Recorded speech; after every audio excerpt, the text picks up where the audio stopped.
Então, vamos lá. Melasma, pessoal. Melasma é a patologia facial, né, dentre as hipercromias mais comum, é a mais comum. Ela tem uma incidência alta, ela tem muitos fatores de risco, né, que estão envolvidos nas causas.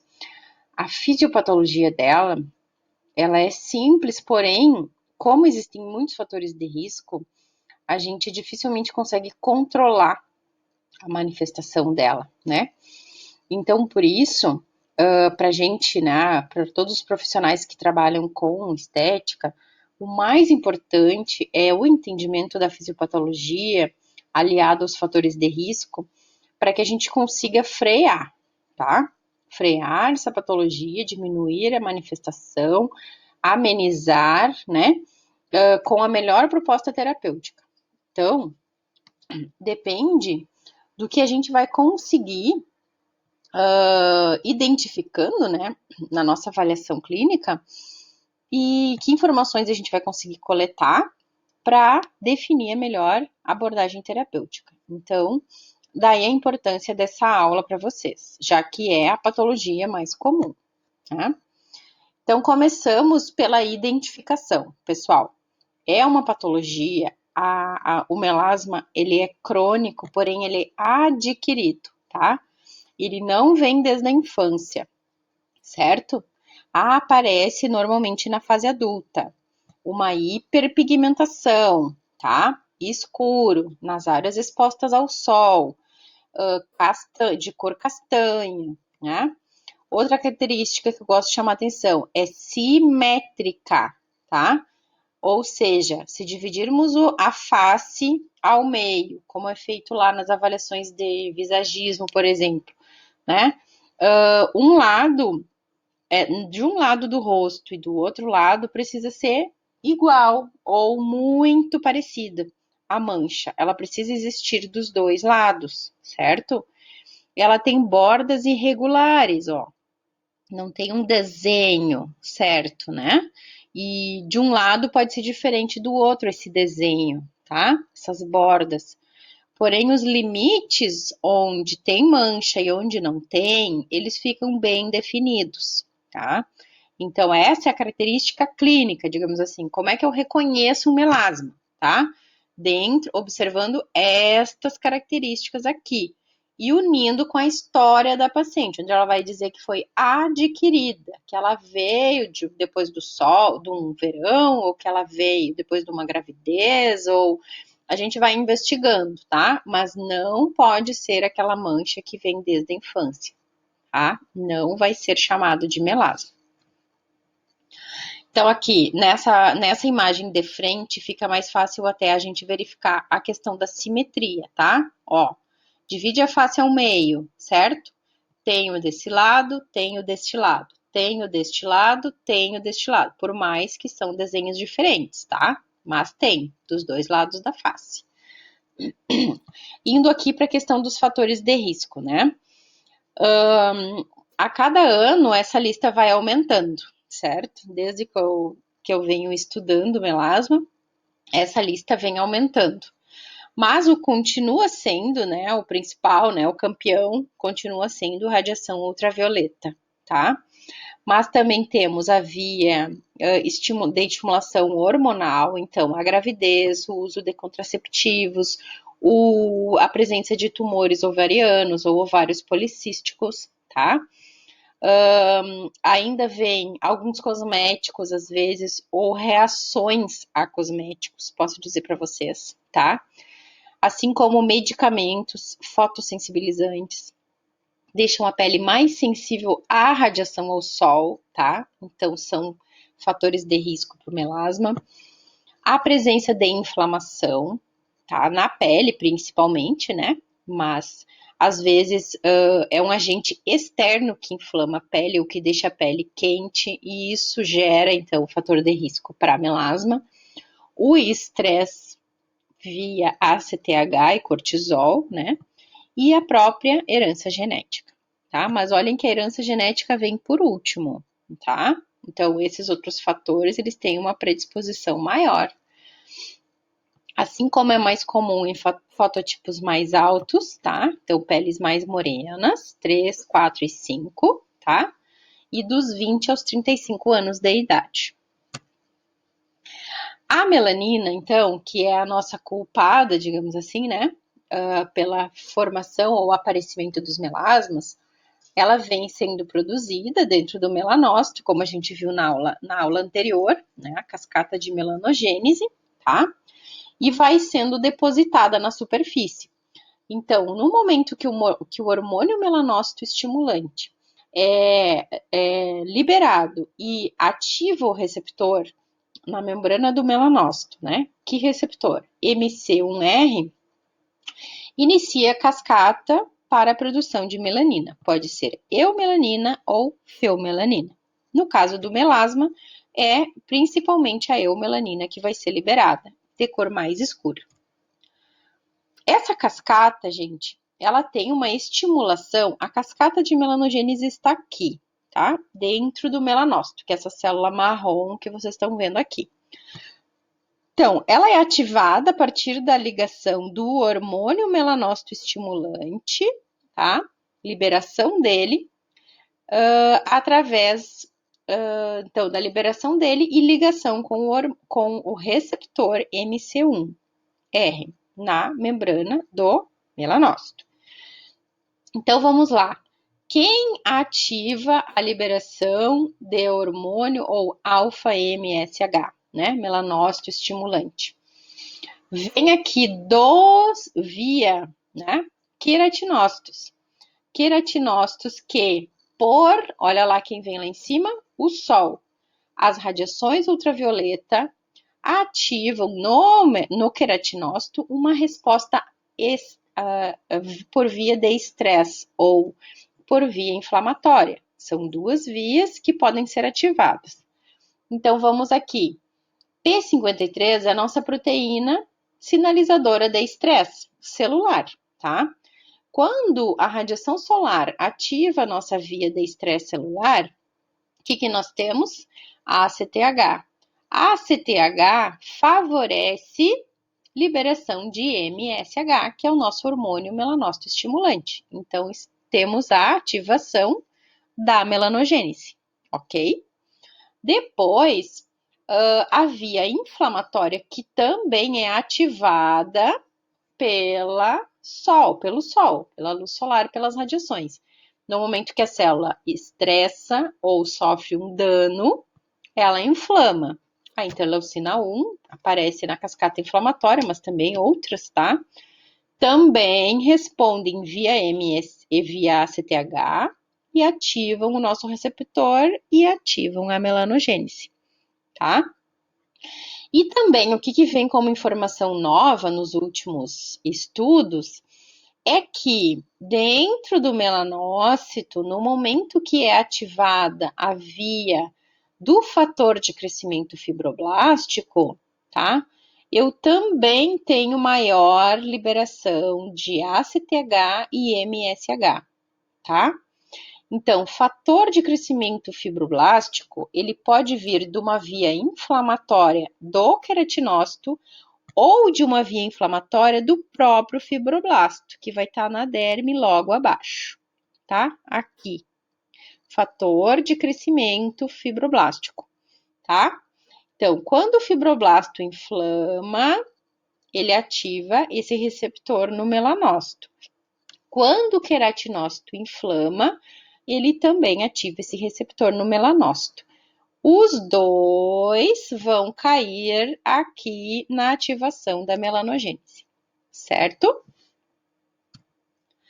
Então, resumindo, nós temos a informação de que o dano solar, que é um dano térmico ou inflamatório, pode ativar via queratinócitos, né, fator de crescimento, ou melanócito, ou também via fibroblastos, ativando o melanócito, certo?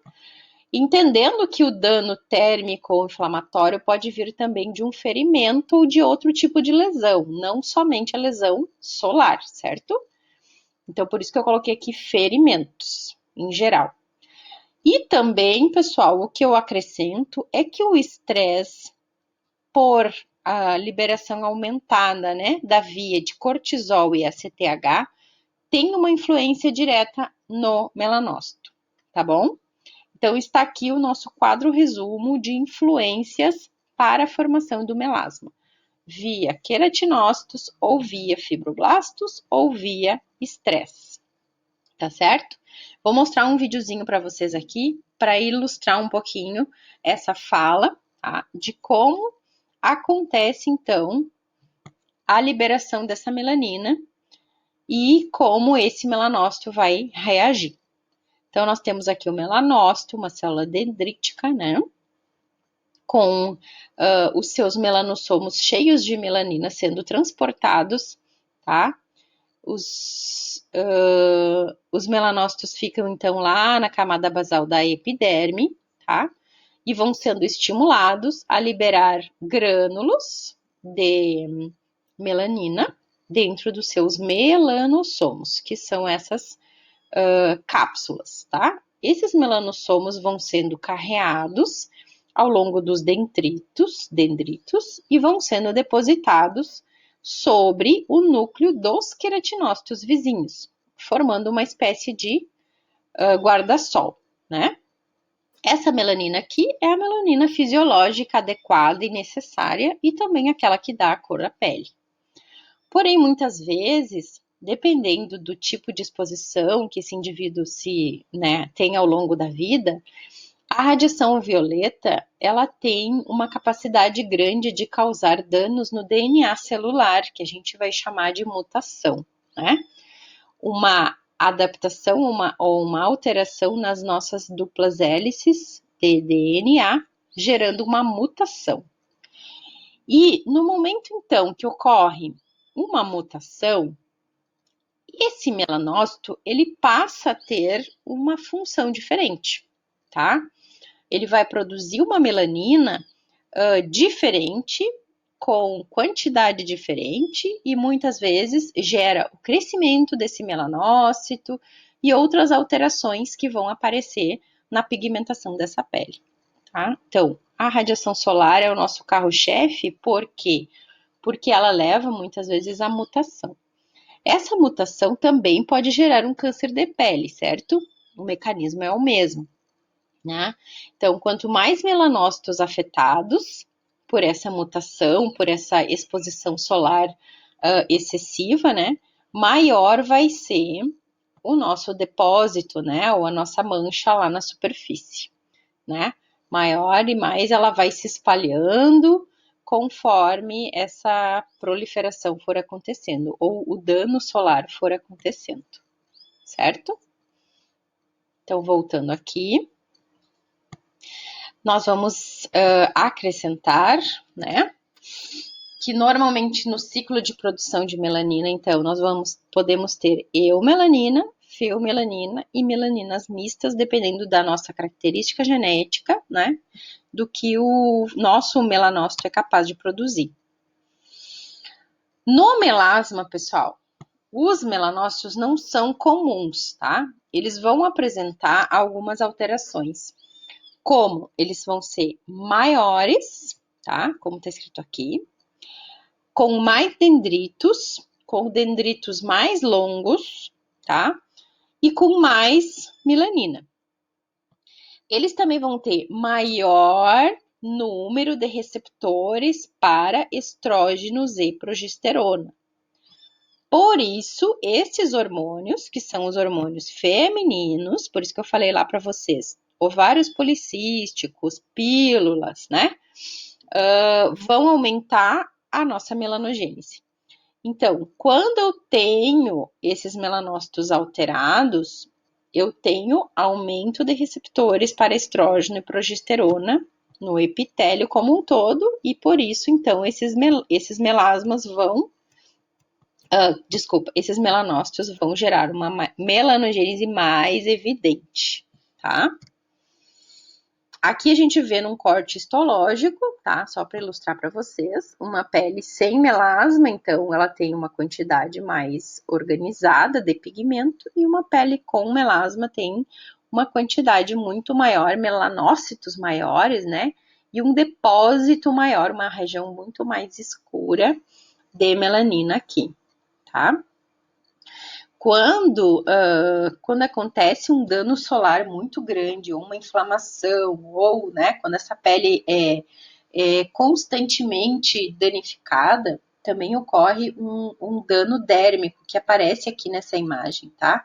Olha que a derme ela é muito mais densa na pele normal, né? Fibras muito mais densas, mas com uma estrutura melhor do que na região com melasma, onde tem falhas, onde a gente tem mostra de que a derme está desorganizada e menos densa. Por isso, algumas células que eram para estar organizadas lá na epiderme, às vezes acabam se misturando aqui na derme. Também, nessa imagem aqui, é possível ver que, inclusive, alguns melanócitos, tá, invadem a derme devido a essa falta de estrutura dela, né? Então, eles invadem a derme, muitas vezes, ou então, alguns macrófagos que vêm para trabalhar e tratar essa inflamação ou esse dano, também podem fagocitar esses melanócitos e aí depositar essa melanina na derme, tá? Então, eu tenho um melanócito, um melasma que pode ser epidérmico, quando eu tenho melanina depositada somente lá na epiderme. Dérmico, quando aqueles melanócitos desceram, que são chamados de pendulares, como tá aqui nessa fotinho aqui, tá? Os melanócitos desceram.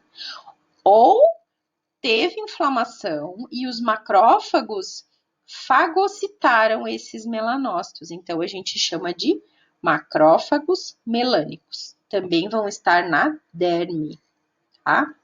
E ali vão ficar, tá? Então, eles depositam o pigmento numa região mais profunda da pele. O misto seria uma mistura dos dois, tá? Um pouco na epiderme e um pouco na derme. É bem comum isso acontecer. Bom, para a gente avaliar e para a gente definir se a gente está tratando de melasmas epidérmicos ou dérmicos, o único recurso que nós temos é a avaliação sob a lâmpada de Wood, tá? Importantíssimo que a gente treine isso, né, bastante nas práticas, para que não se tenha dúvida quanto a isso. Porque nós, profissionais da área da estética, vamos gerar algum resultado terapêutico se estivermos tratando melasmas epidérmicos.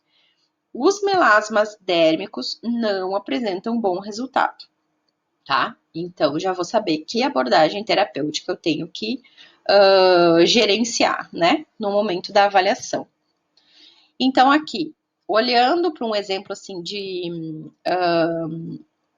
lâmpada, né, dentro dessa cabine chamada lâmpada de Wood, a gente vê na pele normal ou a olho nu, desculpa, a gente vê uma mancha aqui. Não é um melasma, mas só para a gente exemplificar, tá?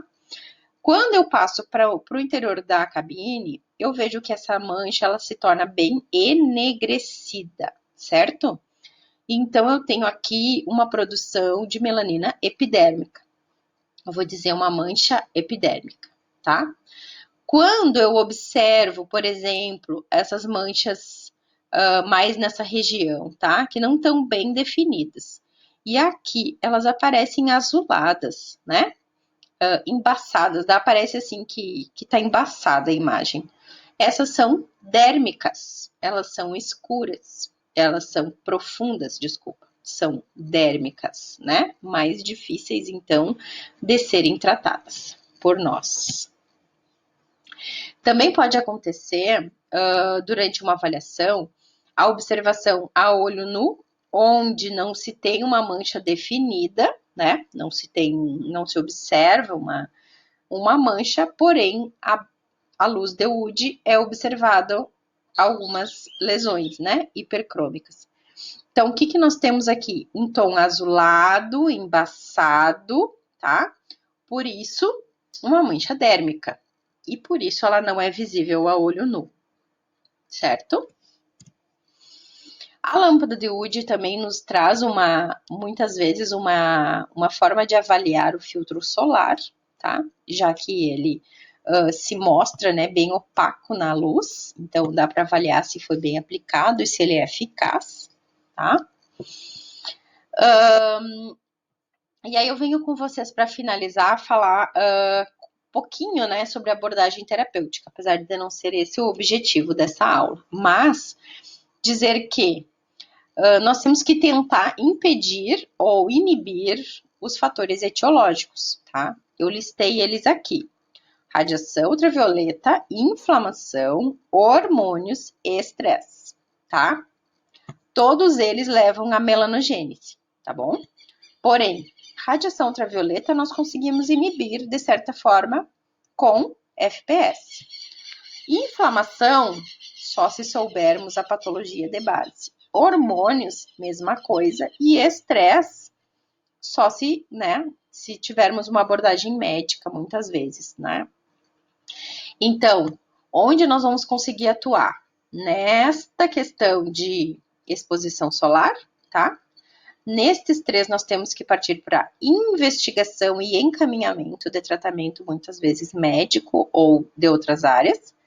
E aliado a esta redução de exposição, nós vamos trabalhar e reduzir a melanogênese.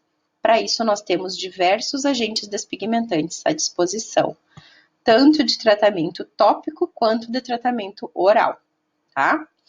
Que vão trabalhar na redução da síntese de melanina, na inibição da formação de melanossomos e, às vezes, na degradação da melanina formada.